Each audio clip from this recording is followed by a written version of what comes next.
नमस्कार, मैं प्रभात कुमार बिश्नोई, प्रवक्ता अर्थशास्त्र ऑनलाइन क्लासेस में अपने सभी छात्र एवं छात्राओं का हार्दिक अभिनंदन करता हूं। सभी साथियों को नमस्कार। साथियों, मैं Prabhat Kumar Bishnoi, economics study point पर आज जो टॉपिक आपके सामने लेके उपस्थित हूँ वह है उपभोक्ता की बचत अथवा बेसी।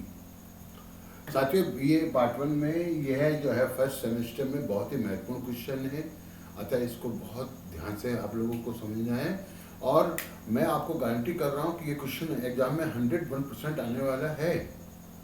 अगर आप BA यानी फर्स्ट ईयर के छात्र हैं और आपका फर्स्ट सेमेस्टर है तो ये क्वेश्चन आपके लिए महत्वपूर्ण है। इसको जरा ध्यान से पढ़िए और चलिए शुरू करते हैं अपना ये क्वेश्चन। उपभोक्ता की बचत। साथियों, व्यवहारिक अनुभव है कि बहुत सी वस्तुएं ऐसी होती हैं कि जिनसे हमें उपयोगिता अधिक मिलती है और जिनके लिए हमें बहुत कम कीमत देनी होती है। ठीक है, यानी उपयोगिता अधिक मिलती है और उसके लिए जो त्याग करने वाला हमारी अनुपयोगिता है वो बहुत कम होती है। सपोज एक छात्र है, वो अपने माता पिता को अपने पास हुए की खुशखबरी देना चाहता है और उसके लिए उसे एक पोस्ट कार्ड की आवश्यकता है। आप जानते हैं कि पहले तो पोस्ट कार्ड चलते थे, आज तो नहीं, आज तो फोन कर दीजिए, हो गया काम। तो उस समय पोस्ट कार्ड की कीमत 15 पैसे थी।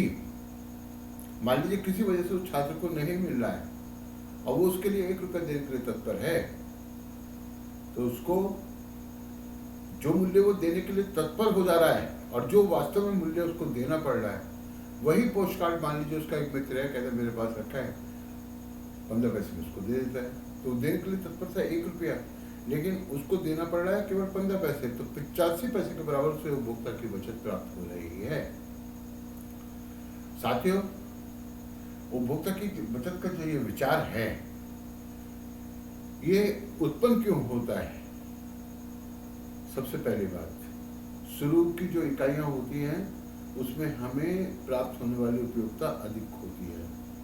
ठीक है, इसलिए क्योंकि हम सीमांत उपयोगिता के बराबर कीमत देते हैं, इसलिए शुरू की सारी इकाइयों पर हमें यानी कि उपभोक्ता की बचत का अनुभव होता है। और दूसरी जो महत्वपूर्ण बात है कि जो कीमत है और उपभोक्ता की जो बचत है उसमें परस्पर विपरीत संबंध होता है। कहना चाहिए कि जब कीमत बढ़ती है तो उपभोक्ता की बचत घट जाती है और जब कीमतें कम होती हैं तो उपभोक्ता की बचत बढ़ जाती है। ठीक है, तो एक महत्वपूर्ण बात ये भी है। साथ ही जो है सीमांत उपयोगिता के बराबर हम कीमत देते हैं। किसी वस्तु की जो कीमत हम देंगे वो सीमांत उपयोगिता के बराबर देते हैं। तकनीकी परिवर्तन, तकनीक जो उन्नति होती है उससे क्या होता है कि वस्तु की कीमतें कम होती हैं और हमें अधिक उपयोगिता, उपभोक्ता की बचत प्राप्त होती है।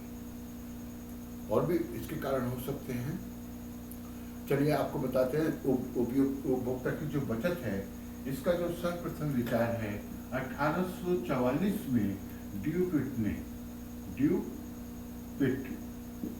ये एक अर्थशास्त्री है, इन्होंने इस विचार का प्रतिपादन किया और 1889 में प्रोफेसर मार्शल ने इसकी और अधिक स्पष्ट व्याख्या की है।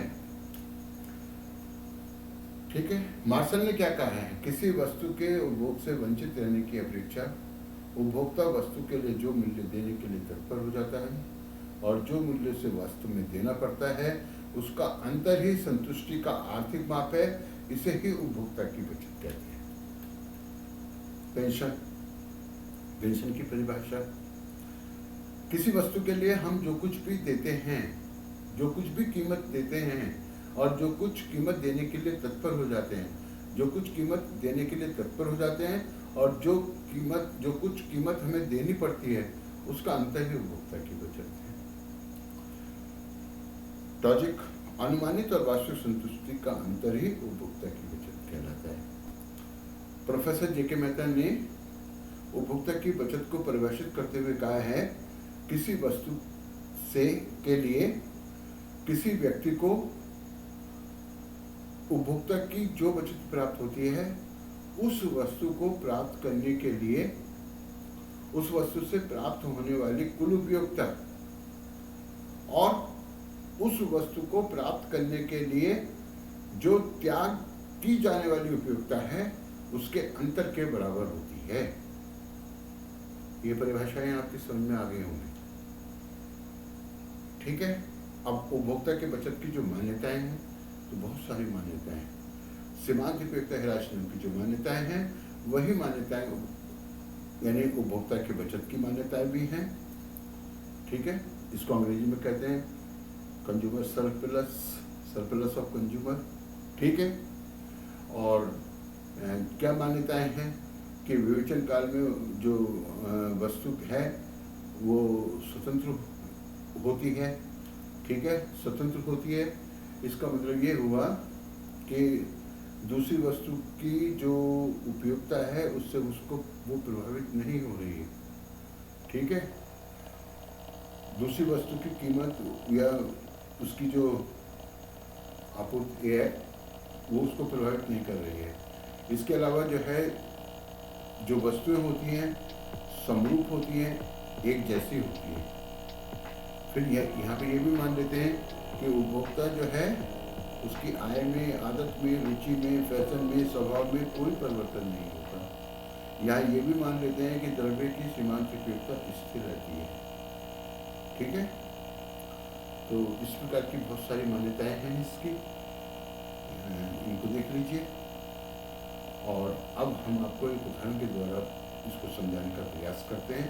मान लीजिए एक व्यक्ति जो है जंगल में भटक गया है, भूखा है, होटल पर पहुँचता है, होटल वाले से रोटी के लिए कहता है।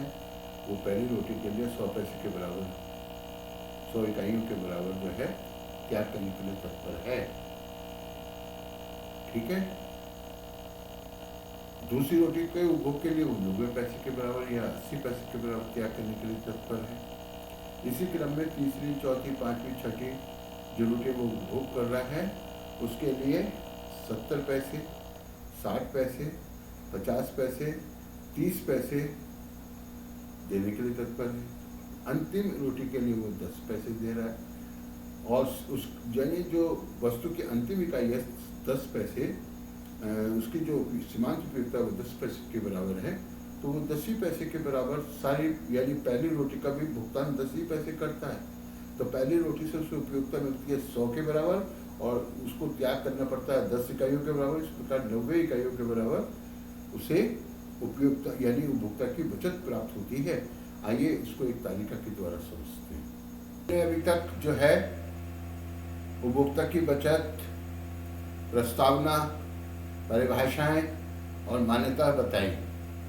अब हम एक उदाहरण के द्वारा आपको उपभोक्ता के बचत को तालिका के द्वारा समझा रहे हैं। देखिए यहाँ पे एक तालिका हमने बनाई है, सारणी, तालिका, अनुसूची, इसको अंग्रेजी में टेबल नहीं कहेंगे। ठीक है। सारणी द्वारा उपभोक्ता की बचत की व्याख्या। तो यहाँ मैं आपके लिए स्पष्ट कर दूं कि जैसे मैंने पहले आपको बताया कि उपभोक्ता की जो बचत होती है, अनुमानित मूल्य और वास्तविक मूल्य का अंतर उपभोक्ता की बचत कहलाता है। अनुमानित मूल्य और वास्तविक मूल्य यानी इनका जो अंतर है उपभोक्ता की बचत कहलाता है। मान लीजिए कोई उपभोक्ता है, बहुत भूखा है और उसको 3 दिन से रोटी नहीं मिली, और जब वो किसी ढाबे पे जाता है, ढाबे के मालिक से कहता है कि भाई तू कुछ भी कर, मुझको रोटी खिला दे, मैं जो पैसे लेना ले ले। ठीक है। तो यहाँ ध्यान देने वाली बात यह है कि मालिक, ढाबे का जो मालिक है, वो प्रत्येक रोटी का मूल्य एक ही लेता है, ये नहीं कि उससे अलग अलग लेता है। आप बाजार में जाते हो, बाजार में हम किसी वस्तु को जब परचेज करते हैं तो हम उसका मूल्य कितना देते हैं, यानी हम मूल्य क्यों देते हैं, क्योंकि वस्तु उपयोगी है और हम अधिक से अधिक कितना मूल्य देंगे, उसकी सीमांत उपयोगिता के बराबर। सीमांत उपयोगिता से अधिक मूल्य नहीं देते। ठीक है। अब देखिए ना कि जब हम पहली रोटी का उपभोग करते हैं तो हमें 100 इकाइयों के बराबर उपयोगिता मिल रही है, ठीक है। जब दूसरी जैसे जैसे उत्तरोत्तर इकाइयों का हम उपभोग करते चले जाएंगे, पहले बता चुके हैं, क्योंकि ये सीमांत उपयोगिता ह्रास नियम पर आधारित है, तो इसलिए जैसे जैसे उत्तरोत्तर इकाइयों का हम उपभोग करते चले जाएंगे, प्रत्येक बाद वाली इकाई से प्राप्त होने वाली सीमांत उपयोगिता यानी कि कुल उपयोगिता कम होती चली जाएगी, सीमांत उपयोगिता कम होती चली जाएगी। अब परिणाम क्या है कि पहली रोटी का उपभोग कर रहे हैं तो 100 के बराबर, दूसरी का 80, तीसरे से 70, चौथे से 50, और इस क्रम में पांचवी और छठी रोटी का जब उपभोग करते हैं तो 30 और 10 के बराबर उपयोगिता बनती है। और मान लीजिए प्रत्येक रोटी के लिए वह 10 पैसे के बराबर जो है कीमत देता है, तो ऐसे में उसकी कुल यानी कि कुल बचत कितनी होगी, 100 माइनस 10 बराबर 90 पैसे, 80 माइनस 10 बराबर 70 पैसे, 70 माइनस 10 बराबर 60 पैसे, 50 माइनस 10 बराबर 40 पैसे, 30 माइनस 10 बराबर 20 पैसे, और 10 माइनस 10 शून्य पैसे।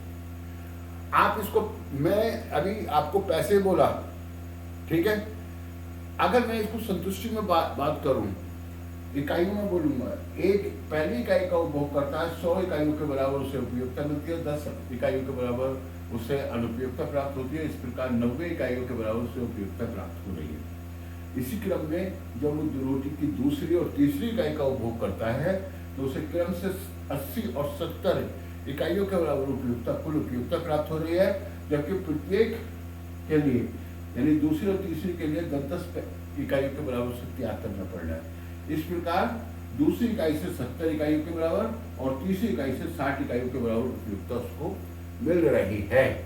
इसी क्रम में यदि वो चौथी और पांचवी रोटी का उपभोग कर रहा है तो चौथी रोटी के उपभोग से 50 इकाइयों के बराबर उसे कुल उपयोगिता मिल रही है, 10 इकाइयों का उसे त्याग करना पड़ रहा है। इस प्रकार से 40 इकाइयों के बराबर से उपयोगिता मिल रही है। यही क्रम में 30 जब पांचवी इकाई का उपभोग करता है तो 30 इकाइयों के बराबर से उपयोगिता मिल रही है, 10 इकाइयों के बराबर अनुपयोगिता प्राप्त हो रही है, और इस प्रकार 20 इकाइयों के बराबर उसको लाभ प्राप्त हो रहा है। इस छठी रोटी पर उसको जो है कुल उपयोगिता कितनी मिल रही है, 10 इकाई है ना, और उसकी जो सीमांत उपयोगिता है वो भी 10 है, तो यहाँ पे 0 इकाइयों के बराबर से क्या मिल रहा है, उपभोक्ता की बचत मिल रही है। तो उस प्रकार से कुल उपभोक्ता की कितनी बचत होगी, इसको 90 को जोड़ना है, 70 को जोड़ना है, 60 को, 40 को, 20 को जोड़ेंगे तो हमारा जो टोटल आएगा 280 आएगा, अर्थात उसकी कुल बचत कितनी है, 280 इकाइयों के बराबर है। अब इसे ज्ञात करने का एक सूत्र हमारे दिया है मार्शल ने। सूत्र है कि उपभोक्ता की बचत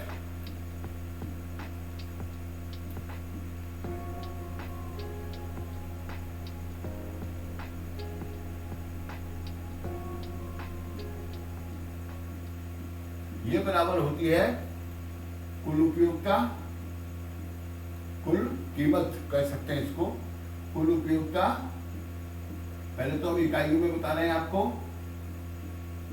माइनस कुल उपयोगिता माइनस उपभोग की इकाइयां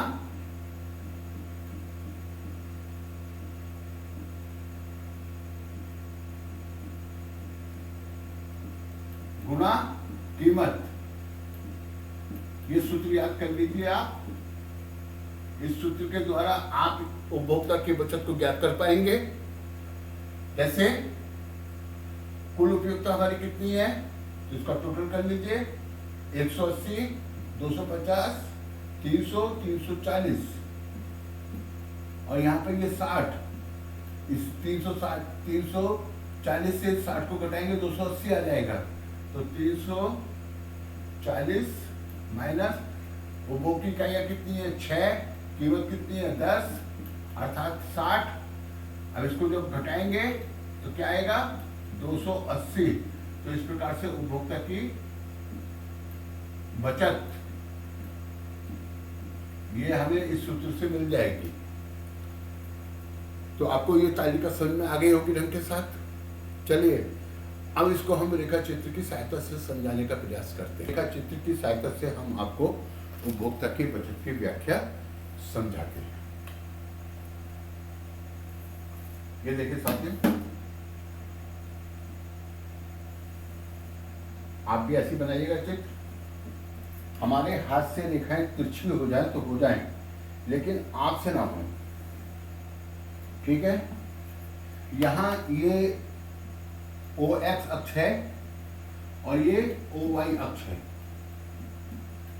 ठीक है। इसको आधार रेखा कहते हैं, इसको कोटि रेखा कहते हैं। ये आधार रेखा है, ये कोटि रेखा है। OX अक्ष, OY अक्ष। इस पर हम रोटी के उपभोग की इकाइयां लिख रहे हैं।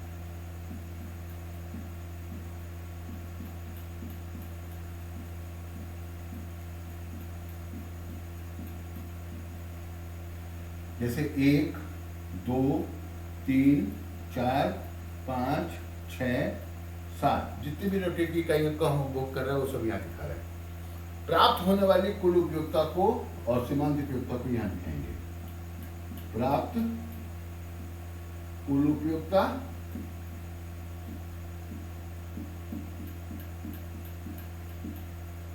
ऑब्लिक सीमांत उपयोगिता।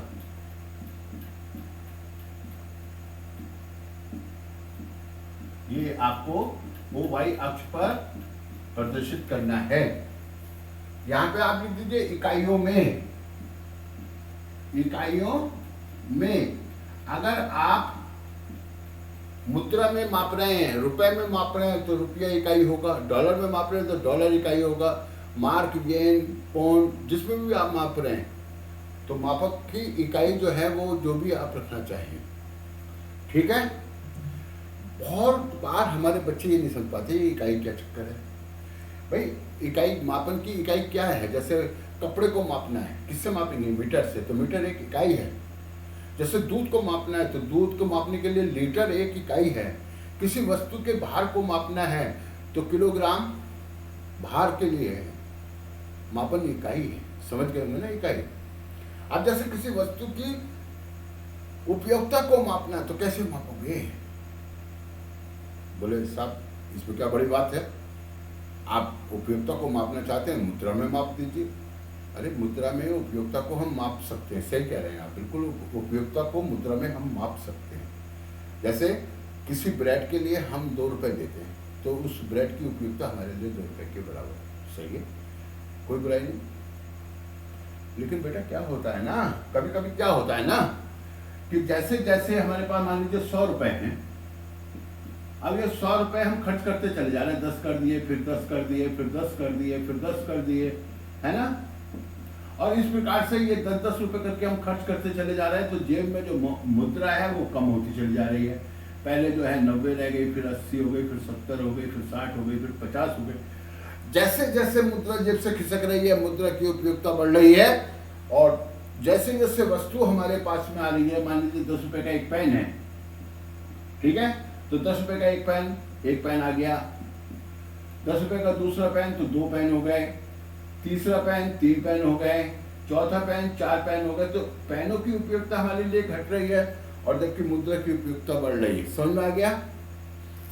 क्योंकि द्रव्य की सीमांत उपयोगिता समान नहीं रहती है। अर्थात जैसे जैसे मुद्रा हमारे पास कम होती चली जाती है, द्रव्य की सीमांत उपयोगिता अर्थात मुद्रा, अब यह द्रव्य मत लिख देना ऐसे, ये नहीं कह रहा मैं द्रव्य बोल रहा हूं। कैसे लिखेंगे? ऐसे लिखेंगे, है ना। एग्जाम में क्वेश्चन आता है द्रव्य से आप क्या समझते हैं, द्रव्य के कार्यों की व्याख्या कीजिए, बहुत महत्वपूर्ण क्वेश्चन है, ठीक है।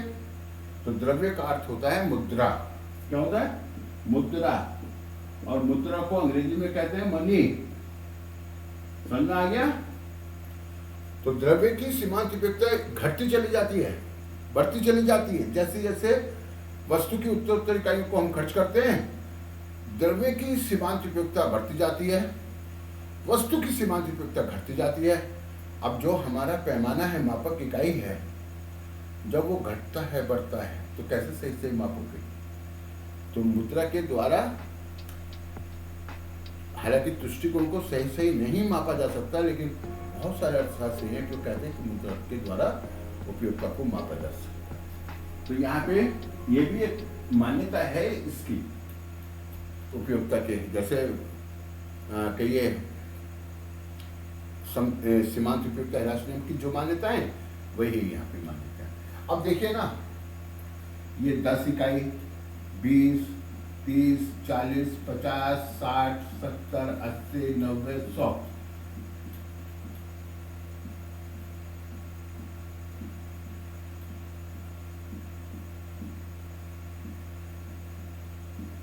अब देखिए, पहली इकाई पर 100 इकाइयों के बराबर उपयोगिता मिल रही थी, तो यहाँ पे ये ऐसे इस तरीके से ये आप लगा देंगे। दूसरी इकाई से 80 इकाइयों के बराबर उपयोगिता मिल रही थी, तो इस तरीके से ये निशान लगा देंगे, है ना। और इसको हम बना लेंगे बिंदु रेखीय प्रदर्शन में, ठीक है। यह एक चित्र बन रहा है। तो ये पहली इकाई, दूसरी इकाई, तीसरी इकाई पर थी 50 या 70, तो ये 70 हो जाएगी, ठीक है। आप इसको सीधा बनाएंगे 70। चौथी इकाई पर थी कितनी? 50, तो आप 50 लगाएंगे। पांचवी इकाई पर है 30, तो 30 लगाएंगे। छठी इकाई पर है, चलिए 20 मान लेते हैं, वहां पे 10 लिखा था हमने, यहाँ हम 20 मान लेते हैं, ठीक है। और सातवीं इकाई पर है 10। तो ये जो हमने चित्र बनाया है, ठीक है। अब इसमें प्रत्येक इकाई के बराबर हमें त्याग कितना करना पड़ रहा है? 10 इकाइयों के बराबर। ये तो हो गया सीमांत उपयोगिता।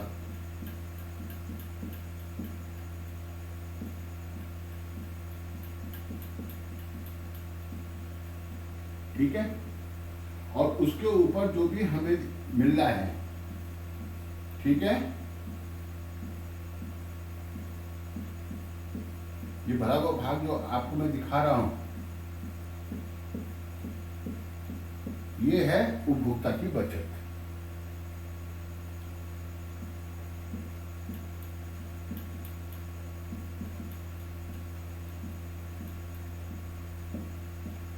समझ में आ गया होगा? तो ये रेखा चित्र बन चुका है। ये तो सीमांत उपयोगिता है, जो खाली में जहां नीचे 10 इकाइयों के बराबर, यहाँ तक तो सीमांत उपयोगिता है, प्रत्येक रोटी के लिए देना ही है। उसके ऊपर ये बचत है। जैसे यहाँ पे 10 दे रहे हैं, 90 इकाइयों की बचत, यहाँ पर 70 इकाइयों की बचत, यहाँ पर 60 इकाइयों की बचत, यहाँ पर 40 इकाइयों की बचत, यहाँ पर 20 इकाइयों की बचत, यहाँ पर 10 इकाइयों की बचत, और यहाँ पर 0 इकाइयों की बचत। इन सबको जोड़ देंगे तो कुल उपयोगिता आ जाएगी। सूत्र क्या है हमारा? कुल उपयोगिता, यानी क्या कहेंगे, उपभोक्ता की बचत ये बराबर होती है, किसके बराबर होती है? यानी कुल उपयोगिता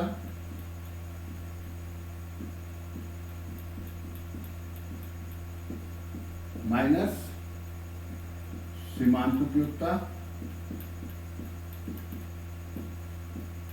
इसको ब्रैकेट में लिख दिया, यानी कि क्रय की जाने वाली इकाइयां गुणा कीमत, ठीक है। कुल उपयोगिता कितनी हो जाएगी? 90, 160, 220, 260, 290, ठीक है। लिख लीजिएगा 10, 30, 70, 130, 130, 290 हो गया, माइनस घटाएंगे। कुल कितनी इकाइयां प्रयोग कर रहे हैं? 7, कीमत है कितनी? 10, तो 70 घट जाएगा 290 से, 220 इकाइयां उपभोक्ता की बचत हो जाएगी, ठीक है। तो हमने आपको परिभाषा बताई, उपभोक्ता की बचत का बताया, ये कुछ महत्वपूर्ण है। आगे हम बताएंगे आपको उपभोक्ता के बचत के महत्व।